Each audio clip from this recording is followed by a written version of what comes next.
Après avoir soigneusement examiné votre candidature, nous sommes au regret de vous informer que votre candidature ne sera pas retenue. Des courriers comme celui-là, Florence en a reçu des centaines. Cette quinquagénaire, spécialiste de la communication, a enchaîné les postes avant de perdre son emploi sur le tard. Malgré son CV étoffé, elle a mis plus d'1 an et demi à se faire embaucher. Ça a été vraiment un parcours du combattant.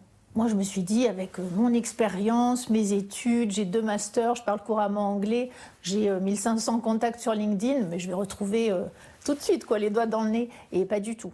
Trop cher, trop exigeant, les seniors qui le peuvent sont régulièrement poussés vers l'entrepreneuriat, même précaire, faute d'être pris en considération par les entreprises. Très clairement, toutes les enquêtes démontrent aussi les freins des recruteurs. Et effectivement, ces freins, on les trouve dans les préjugés, dans les stéréotypes liés à l'âge qu'on a laissé s'installer, qui sont ancrés en fait dans les mentalités aujourd'hui. Les plus de 50 ans restent au chômage 2 fois plus longtemps que la moyenne.